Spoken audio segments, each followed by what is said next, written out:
I'm glad you're here. This is the headquarters of the Nightingales, cut into the mountainside by the first of our kind. We've come to seek the edge we need to defeat Mercer Frey.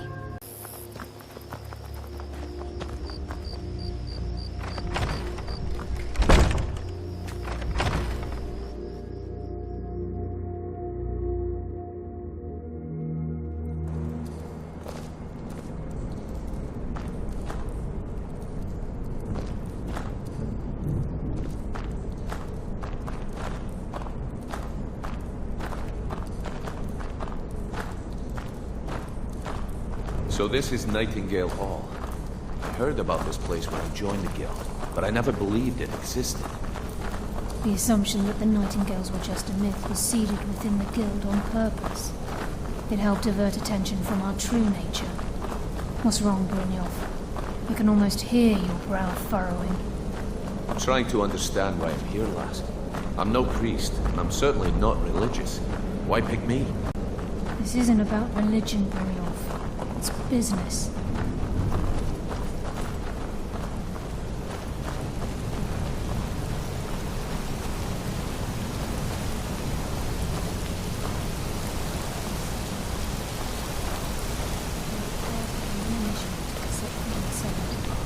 For a century.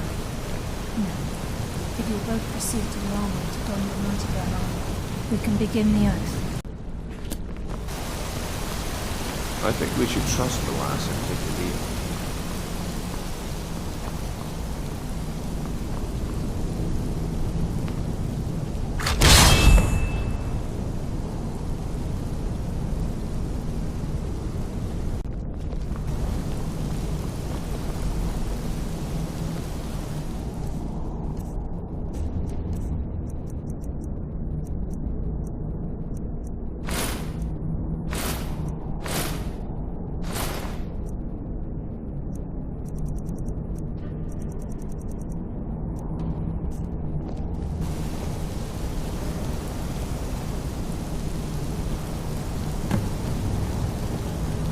We must have Nocturnal at our backs.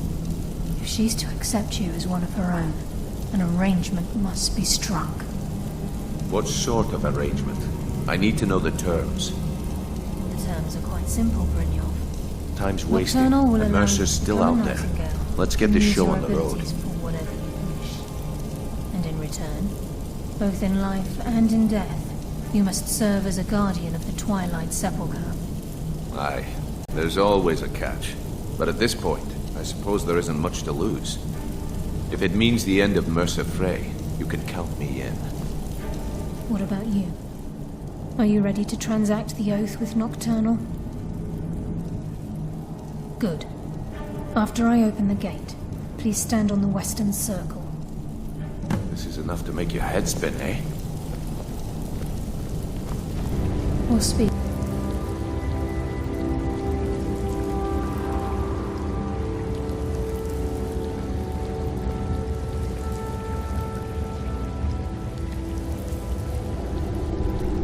I call upon you, Lady Nocturnal, Queen of Murk and Empress of Shadow. Hear my voice. Ah, Carlia. I was wondering when I'd hear from you again. Was something, did we? My lady, I've come before you to throw myself upon your mercy and to accept responsibility for my failure. You're already mine, Carlia. Your terms were struck long ago. What could you... I have two others that wish to transact the oath, to serve you both in life and in death. You surprise me, Carlia. This offer is definitely weighted in my favor. My appetite for Mercer's demise exceeds my craving for wealth and grace. Revenge. How interesting. Very well. The conditions are acceptable. You may proceed. Lady Nocturnal, we accept your terms. We dedicate ourselves to you as both your avengers and your sentinels. We will honor our agreement in this life and the next until your conditions have been met. Very well. I name your initiates Nightingale, and I restore your status to the same, Carlyle. And in the future, I'd suggest you refrain from Security sealed within our minds. Once you realize the key can access these traits, potential becomes limitless.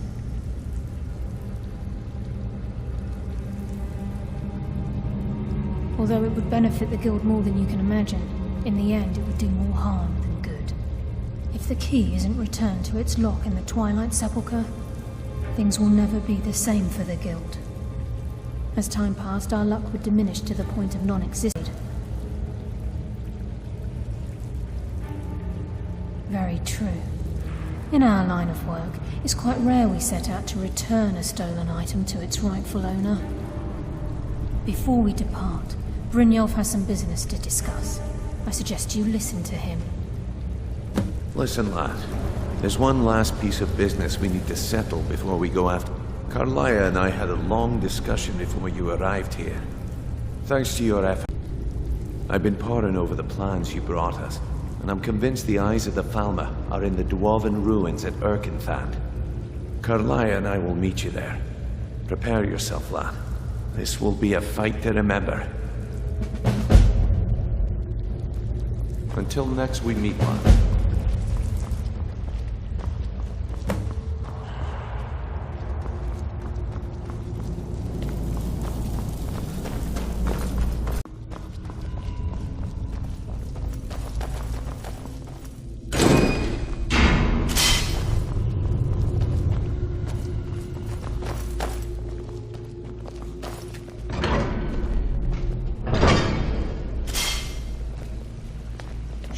Bones.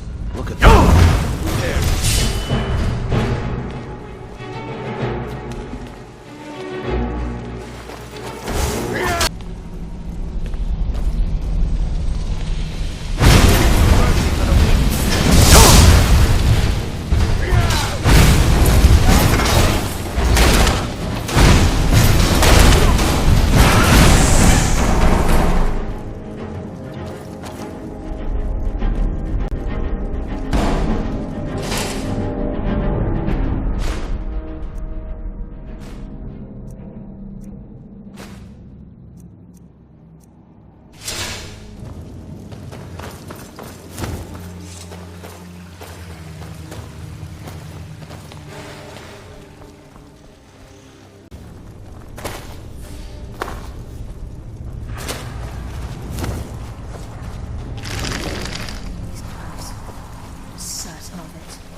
We must prepare our... He's here, and he hasn't seen us yet. Brynjolf, watch the door. Aye, lass. Nothing's getting by me. Climb down that ledge. See if you can... Carlyle, when will you learn you can't drop on me?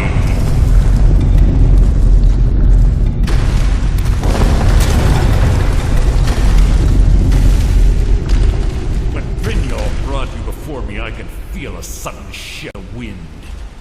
And at that moment, I knew it would end with one of us at the end of a blade.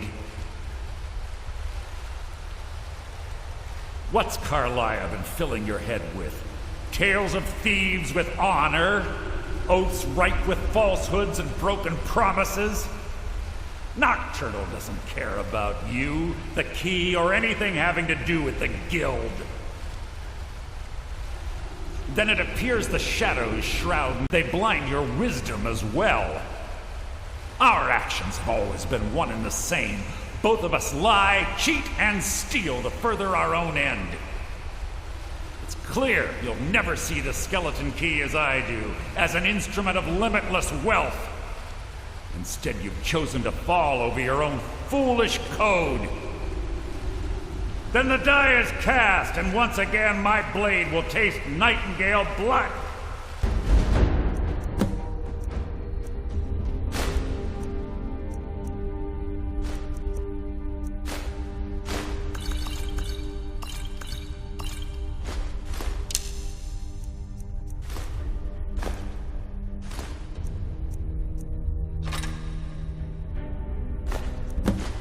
Here, lass. Something must have fallen on the other side of the door because it isn't moving.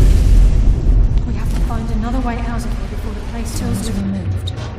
The only way to bring it back will be through the Pilgrim's Path. It wasn't created for the Nightingales. It was created to test those who wish to serve Nocturnal in other ways. As a consequence, I have no knowledge of what you'll be facing. Brynjolf is needed back at the Thieves' Guild to keep order while you're away. And I can't bear to...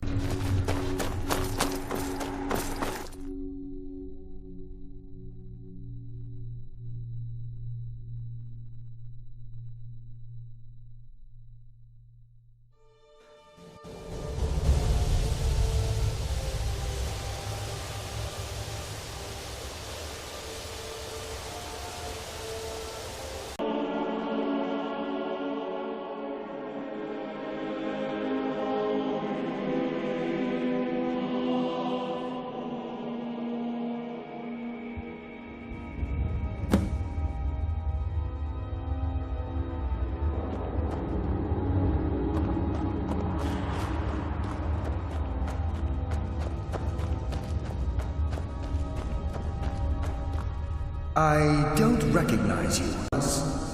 Who are you? The last of the Nightingale Sentinels, I'm afraid. I've defended the Sepulchre alone for what seems like an eternity. We were betrayed by one of our own kind. In fact, I'm to blame for what's happened here. I was blinded by dark treachery masquerading as friendship. Perhaps if I had been more vigilant, then Mercer Frey wouldn't have lured me to my fate and stolen the skeleton key. I haven't heard that name in a long time. How do you know of me? The key! You have the skeleton key! I never thought I'd see it again. And that's quite a noble sentiment for someone in our, well, in your line of work. My only regret is that you had to undertake this task alone. Carlia? She's still alive? I feared she'd befallen the same fate, ending up a victim of Mercer's betrayal. I'm afraid so. I'm weakening, and I can feel myself slipping away. The years without restoration of my power have taken their toll. Whatever damage has been caused can only be corrected by following the Pilgrim's Path to the Ebonmere and replacing the key.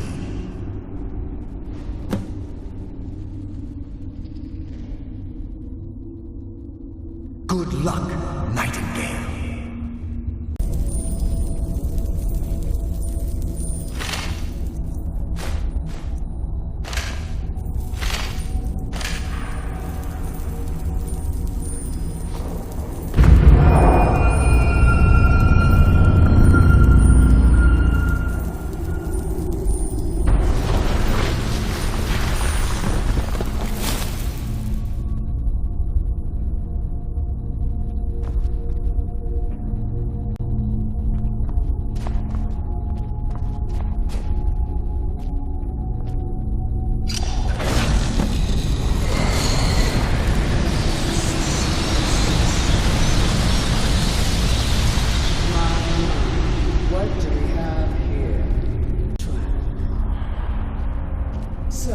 Once again, the key has been stolen, and a champion returns it to the Sepulchre. Now that the Ebonmere has been restored, you stand before me awaiting your accolades. A pat on your head, a kiss on your cheek. What you fail to realize is your actions were expected and represent nothing more than the fulfillment of your agreement. Don't mistake my tone for displeasure. After all, you've obediently performed your duties to the letter. But we both know this has little to do with honor and oaths and loyalty. It's about the prize. Fear not. You'll have your trinkets, your desire for power, your hunger. For this is where the agent of Nocturnal is born. The oath has been struck. The die has been cast. And your fate awaits you in the Everglow. Farewell. See to it that you stay this time, won't you?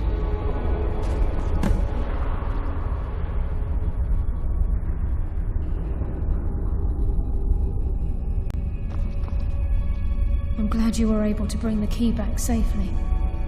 Nocturnal seemed quite pleased with your efforts. I wouldn't take that to heart. It's her way. Think of her as a scolding mother continually pushing you harder to be successful, outwardly sounding angry, with powers befitting a Nightingale agent. The crescent moon represents the agent of shadow, the half moon for the agent of subterfuge, and the full moon for the agent of strife. This is Nocturnal's way of maintaining balance. If you ever feel the need to change your abilities, you can return to the Sepulchre and step onto a different circle. Be warned that once you've chosen, you can't reselect for at least a day. Now, your life as a Nightingale begins. Should the need arise, you'll be summoned to the Sepulchre in order to defend it. The Guild has welcomed me back with open arms. I feel like a void in my life has finally been filled. I only have